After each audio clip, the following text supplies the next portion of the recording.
கனவு வீடு. கோமலிக்கு தூக்கமே வரவில்லை. புரண்டு படுத்தவள், என்னங்க, ஒரு சுவாரஸ்யமான ஐடியா எனக்கு தோன்றது. பின்பக்கம் நம்ம வீட்டில் நிறைய இடம் இருக்கே. காலகாலத்தில் விதை போட்டு பராமரித்தால் பிரமாதமாய் காய்கறி கிடைக்குமே. நம்ம 2 பேருக்குமே கவலையே இல்லை. பட்டேல் கடைக்கே போக வேண்டாம். பூசணி பரங்கின்னு விதவிதமாக போடலாம் இல்லை? ராகவனை உலுக்கி எழுப்பி சொன்னாள் கோமலி. ம், ஹாலோவீனுக்கு கடையே போட்டலாம் சொல்லு. சரியான மரம் மண்டை. பாதி ராத்திரியில் மனுஷனை தூங்க விடாம தொணனுக்கிட்டு. உனக்கு கோமலின்னு யார் பேர் வச்சாங்க? கோமாளின்னு இல்லை வச்சிருக்கணும்.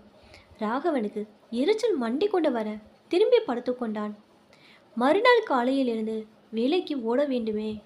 உன்னை போல ஆஃபீஸுக்கு 25 நிமிடத்தில் போக முடியாது. இந்த வீட்டிலேருந்து 1 மணி 40 நிமிடம் ஆகிறது. போன வாரம்தான் ராகவனும் கோமலியும் இந்த வீட்டுக்கு குடி வந்தனர். 1 ஏக்கரில் 6 பெட்ரூம், 4 பாத்ரூம், 3 கேரேஜ். அடேப்பா, பெரிய மேன்ஷன் மாதிரி வீடு. காஸ்ட்ரோ ஸ்டைல் தான். வீடு கட்டி 10 வருடங்கள் தான் ஆகியிருந்தது. எந்த பக்கமானாலும் அடுத்த வீடு 6 பர்லாங் தூரத்தில். பெண்களுக்கு ஒவ்வொரு வித பைத்தியம் இருக்கும். நகை பைத்தியம், புடவை, அலங்கார பொருள் என விதவிதமாக.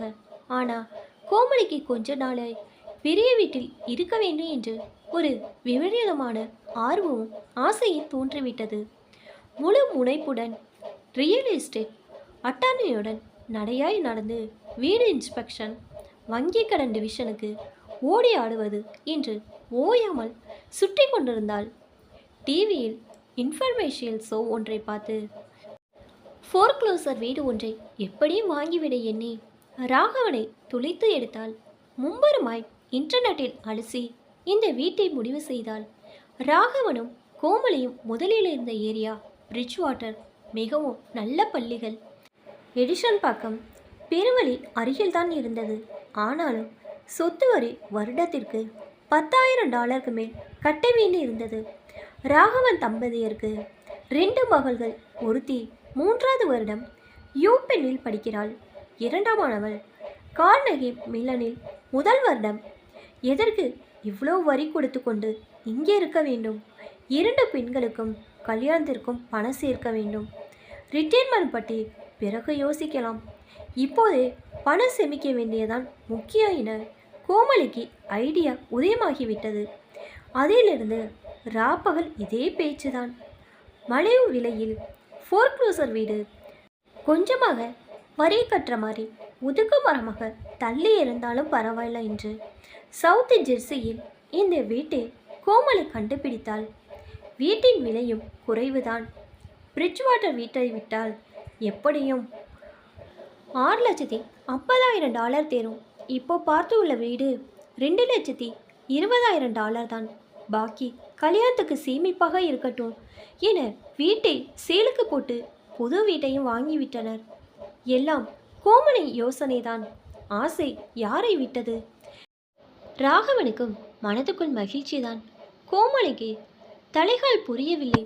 போகின்றவர்கள் வருகின்றவர்கள் எல்லாம் தன் பெருமையை பீற்றிக் கொண்டிருந்தாள். என்னங்க, எலி வளையானாலும் தனி வளையும்பாங்க. அக்கம் பக்கம் யாரும் இல்லை. நல்லா வசதியாக இருக்குல்ல. அது என்ன எலி வலை? உன்கிட்ட தான் முத்து வலை, நவரத்ன வலைன்னு இருக்கே.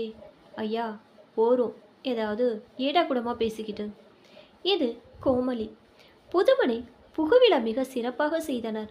வந்த நண்பர்கள் வீட்டை சுற்றி பார்த்து புகழ்ந்து ஆச்சரியமாக அடைந்தனர். எப்படி இவ்வளோ மலிவாக கிடைச்சது? பெரிய அரைமணி மாதிரில இருக்குது. நல்ல அதிர்ஷ்டந்தான் என்று வியந்தனர். எல்லாம் கோமலியோட ஏற்பாடு தான் என பெருமை பங்கை கூறினான் ராகவன். ஆமாம், இந்தியன் ஸ்டோர்ஸ் எல்லாம் வெகு தூரம்தான். எப்படி தான் கிராசரி வாங்கி இந்த கேஸ் விற்கிற விலையில் என்று கிண்டலாக கேட்டாள் மாலதி. ஆமாம், என்ன பெரிய கிராசரி, ஒரு வாட்டி நிறைய வாங்கி போட்டுவிட்டால் 2 பேரு தானே என்று அலட்சியமாக கூறினாள் கோமலி. கோலாகலமாய் கிரகப்பிரவேசம் நடந்தது. 1 வாரம் ஆயிற்று. ராத்திரி ஏதோ குறவென்று சத்தம் திடுக்கிட்டு விழித்த கோமலி, என்னங்க, ஏதோ சத்தம் கேட்குதே, முழிச்சுக்கோங்க. திருடனோ? சே, சும்மா படு. அதான் அலாரம் போட்டிருக்கேன். திருட வரமாட்டான். அப்படியே வந்தாலும் உன்னை பார்த்தா ஓடியே போயிடுவான்.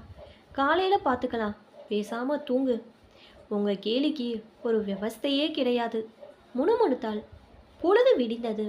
எங்க பேஸ்மெண்ட்டில் துவரம்பருப்பு பாக்கெட் இருக்கு, கொஞ்சம் கொண்டு வாங்க.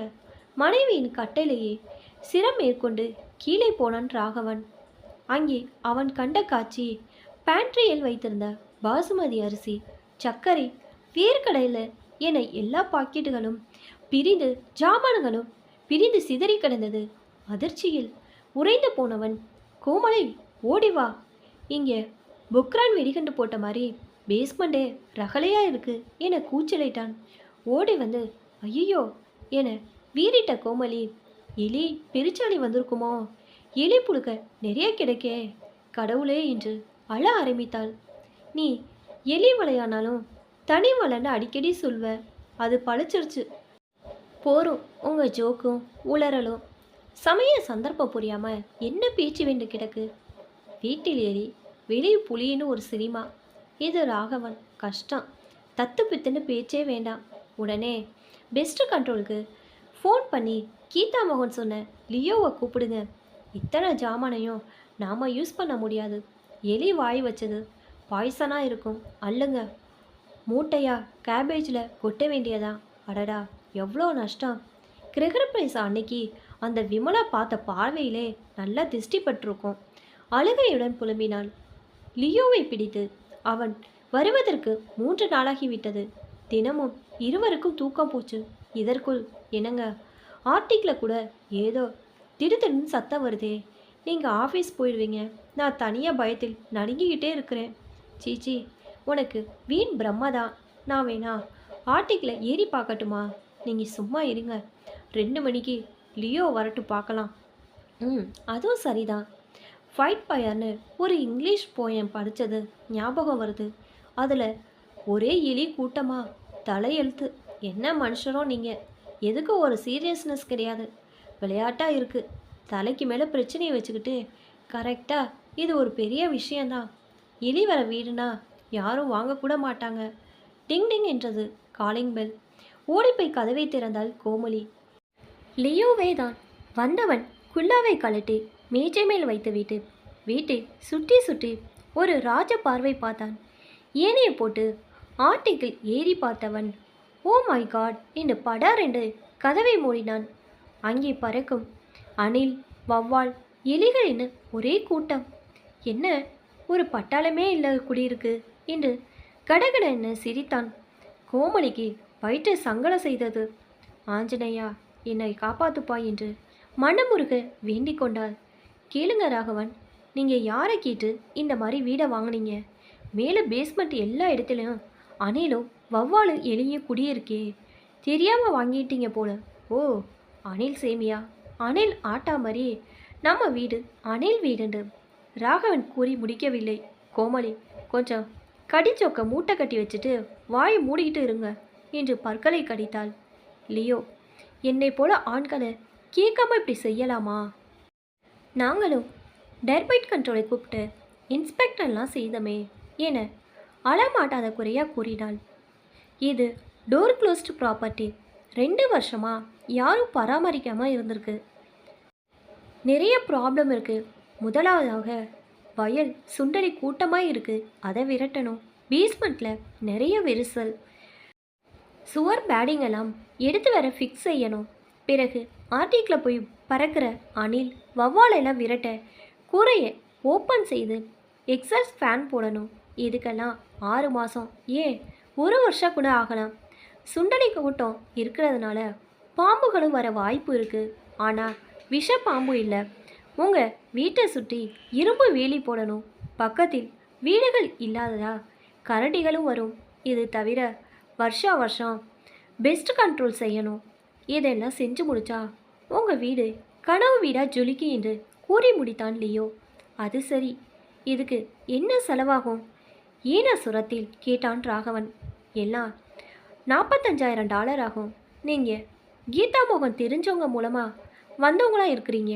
அதனால் ஒரு 40% தள்ளுபடி செய்து $40,500 கொடுத்துடுங்க. நான் நல்லா பிரமாதமாக முடிச்சு தரேன். என்னது, $40,500? கடவுளே என்று வாய் விட்டு கூறி அதிர்ச்சி அந்த கோமலி வெடித்து வரும் அழுகையை அடக்கி கொண்டாள். வீடு வாங்க வேண்டுமா? உடனடியாக எங்களை அணுகவும் என்று விளம்பரம் ஓடிக்கொண்டிருந்தது டிவியில்.